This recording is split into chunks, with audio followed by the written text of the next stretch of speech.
मुंबईत मुसळधार पावसामुळे जनजीवन विस्कळीत झाले असून हवामान विभागाने पुढील काही दिवसांसाठी रेड अलर्ट जारी केला आहे। या पार्श्वभूमीवर शिवसेना नेते अमय घोले यांनी मुंबई महापालिकेच्या आपत्ती व्यवस्थापन कक्षाला भेट देऊन परिस्थितीचा आढावा घेतला। नागरिकांच्या सुरक्षेसाठी प्रशासनाने सतर्क राहावे तसेच निष्काळजी अधिकाऱ्यांवर कठोर कारवाई करण्यात यावी अशी मागणी त्यांनी केली। मुंबईत सुरू झाला आहे आणि अनेक घटना घडले तिथे मुंबईत। त्या निमित्ताने आज मी आणि आमचे उपमहापौर संजय घाडी हे येणार होते, पण त्यांच्या प्रभागात काही घडलं म्हणून ते तिथे राहिले आणि मी स्वतः आज डिझास्टरला आलो माननीय शिंदेसाहेबांच्या आदेशानुसार आणि इकडे पाहणी केली। आणि आजपासून म्हणजे उद्यापासून ते सोमवारपर्यंत मुंबईला रेड अलर्ट हे आपण घोषित केलं आहे आणि येणाऱ्या काळात जो लो प्रेशर गुजरातला झाला आहे तो खाली सरकताना दिसतो आहे आणि त्या निमित्ताने इथे रेड अलर्ट म्हणजे महाराष्ट्रात जे पालघरपासून ते मुंबईपर्यंत असं रेड अलर्ट डिक्लेअर केलं आहे आणि लोकांनी त्याची पूर्वकल्पना आपण सगळ्यांना दिली आहे आणि तशी एक जपून सगळ्या गोष्टी झाल्या पाहिजेत मुंबईकरांकडनं आणि तशीच महानगरपालिका आणि इतर यंत्रणा आज आम्ही तयार आहोत। मुंबई महानगरपालिकेची जी तयारी आहे त्याचा आढावा आपण घेतला, मग काय तयारी आहे त्या संदर्भात काही माहिती दिली का? साधारणपणे मी सगळं अंधेरी सबवे, खार सबवे आणि दादर टीटी, हिंदमाता, सायन जे फ्लडिंग स्पॉट्स आहेत त्याची पाहणी केली। इथे TV व्हिज्युअल्सवरती पण बघितलं तर सकाळपासून अंधेरी सबवे आणि खार सबवेला थोडंफार पाणी होतं, पण इतर फ्लडिंग स्पॉट्सला पाणी नव्हतं, निचरा हा होत होता त्वरित। आणि जे आता पंपिंग स्टेशन्स आहेत तिथे पण रिअल टाईम मॉनिटरिंग हे इथे आपण डिझास्टर मॅनेजमेंटला सुरू केलं आहे, जेणेकरून मोटर किती वाजता सुरू झाली आणि त्याचं ऑपरेशन कसं होतं आहे हे रिअल टाईम अपडेट आपल्याला डिझास्टरला मिळते। आणि एकंदरीत जी तयारी मुंबई महानगरपालिका आणि प्रशासनाकडनं आहे ती त्याची पूर्वतयारी म्हणून आज इथे बघितली आणि असं वाटतं की पूर्ण आपण तयार आहोत। आणि जशा घटना ज्या 3 दिवसात घडल्या आहेत म्हणजे ते दुर्दैवी घटना होत्या ते परत घडू नये याची जबाबदारी म्हणून आम्ही पूर्ण शिवसेना म्हणून आम्ही ऑन ग्राउंड आहोत आणि सर्व काल आम्ही तिकडे फील्डमध्ये होतो, आज इथे बघायला आलो आहे। आता इथून मी पंपिंग स्टेशनला जाणार आहोत की पंपिंग स्टेशन कसे चालू आहेत आणि उद्या जर हाय टाईड असेल तर फ्लडिंगचा स्पॉट आहे पण निचरा कसा आपण लवकर त्वरित करू शकतो हे प्रशासनाबरोबर आम्ही फॉलोअपमध्ये आहोत। उद्या रेड अलर्ट आहे पुढचे 3 दिवस म्हणजे आणि उद्या शाळा सुद्धा असणार, मग विद्यार्थ्यांच्या सुरक्षेसाठी म्हणून शाळांना सुट्टी किंवा कार्यालयीन कर्मचाऱ्यांना सुट्टी वगैरे असं काही नाही। आता जे प्रशासन आपण आणि आम्ही आता आयुक्तांशी पण बोलणार आहोत आणि रेड अलर्ट आणि किती म्हणजे 200 mm पेक्षा जास्ती पाऊस उद्या आणि परवा अपेक्षित आहे आणि या अनुषंगाने शाळा, कॉलेजेस आणि इतर गोष्टी आपण सुट्टी देऊ शकतो किंवा त्वरित त्याच्यावरती काय कारवाई होऊ शकते की जर समजा डाऊनपोर जास्ती आला तर पटकन आपण सुट्टी कशी देऊ शकतो आणि त्या लोकांना त्या मुलांना त्वरित आपण इव्हॅक्युएट कसं करू शकतो याची पण जबाबदारी केली आहे। आणि प्लस वॉर्ड लेवलला जर कुठे ट्रेन्स बंद झाल्या काय झालं तर शिवसेनेच्या माध्यमातून आपण प्रत्येक रेल्वे स्टेशनला हे हेल्प डेस्क आपण स्थापन केले आहेत आणि तिकडे नाश्ता आणि पाण्याची पण सोयीसुविधा आपण शिवसेनेच्या वतीने ठेवली आहे आणि जेणेकरून जे आपले कम्युटर्स आहेत, चाकरमानी आहेत, प्लस आपण बाहेरगावी जाणारे जे लोक आहेत आपलं जे बाहेरगावी ट्रेननी जातात त्यांना पण आपण हेल्प डेस्क तिकडे प्रत्येक स्टेशनला आपण डिप्लॉय केले आहेत।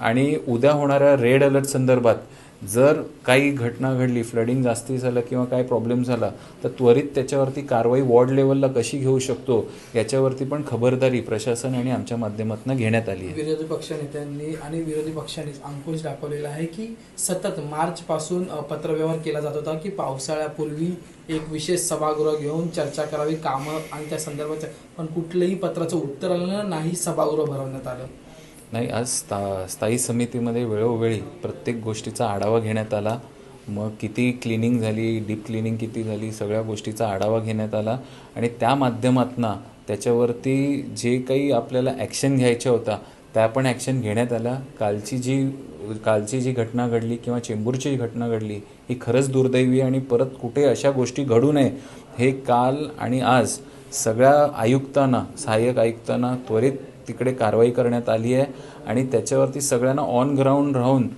उद्या आणि परवा सगळ्या सुट्ट्या रद्द करून सगळ्यांनी ऑन टोज राहिलं पाहिजे। आणि आमच्या सगळ्या नगरसेवकांना पण ह्याचं की आपण ऑन फील्ड राहून लोकांना आणि नागरिकांना कशा आपल्याला त्रास कमी होईल हे आपण प्रयत्न करतो. एका आठवड्यात नाही, आज काही घटना घडतात त्यावरती खरंच दुर्दैवी आहे आणि त्याच्यावरती जितक्या लवकर ॲक्शन घेण्यात येईल, कारण काल रात्रभर मॅन्युअल्सचे कवर पूर्ण मुंबईत सगळे चेक करण्यात आले. साधारणपैकी 3,000 ते 4,000 असे कवर्स आहेत की जिथे जाळ्या नव्हत्या आणि त्याचं काम चालू आहे.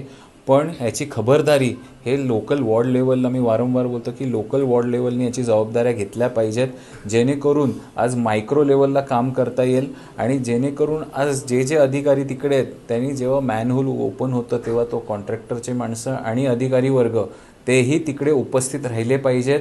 आणि मी आज स्वतः महापौरांना पत्र लिहिले आहे की ज्या या 2 घटना घडल्या आहेत त्याच्यावरती विशेष सभा हे आयोजित करण्यात यावी, जेणेकरून आज लोकांना सांगता येईल आणि जिथे काय प्रॉब्लेम असेल प्रत्येक नगरसेवक त्याचं मत मांडता येईल सभागृहात. असं एक पत्र मी आजच महापौरांना दिलं आहे. काल जी घटना घडली त्याच्यावर आज जे अतिरिक्त आयुक्त आहेत डाकणे साहेब, त्यांनी असं म्हटलं की मॅनहोलवर जाळी बसवण्याची वर्क ऑर्डरच नव्हती, असं थेट प्रशासनाचं म्हणणं आहे. पण महापौर म्हणत होते की काम सुरू आहे. तर नेमकं खोटं कोण बोलते, प्रशासन की महापौर? हे बघा, याची चौकशी ही लावण्यात आली आहे. या चौकशीकडनं काय सिद्ध होईल त्यावरती जे दोषी लोक आहेत, कारण FIR पण फाईल झाली आहे आणि जे दोषी आहेत त्यांना निलंबित करण्यात आलं पाहिजे. आणि ही एक सखोल चौकशी झाल्यानंतर त्याचा ॲक्शन टेकिंग रिपोर्ट हे सभागृहात त्याचं सादर केलं पाहिजे. स्थायी समिती नको, इतर समिती नको, सगळ्या 237 नगरसेवकांना तो रिपोर्ट दिला गेला पाहिजे आणि त्याच्यावरती प्रश्न विचारले गेले पाहिजेत. अगदी शेवटचा प्रश्न आहे की यशोधर फणसेंचे पत्र असतील किंवा इतर स्थायी समितीच्या सदस्यांचे पत्र असतील, ते सगळे पत्रांचा संच घेऊन विरोधी पक्षनेत्या किशोरी पेडणेकर थेट महापौर दालनात गेल्या आणि तिथे असलेले MS असतील किंवा ऑपरेटर असतील यांना त्यांनी जाब विचारला की या पत्रांची उत्तरं का दिली गेली नाही, तुम्ही हे पत्र महापौरांकडे दिले की नाही, महापौरांनी याच्यावर दिलेलं उत्तर ते आमच्यापर्यंत का पुरवलं नाही? हे बघा, या गोष्टींचं कुठेही राजकीय फायदा किंवा राजकारण करू नये, कारण असंच एक पत्र आमच्या उपमहापौरांनी पण दिलं होतं आणि त्या माध्यमातून आज त्याची उत्तरं का नाही मिळत हे जबाबदारी ही MS डिपार्टमेंटची आहे आणि प्रशासनाची आहे.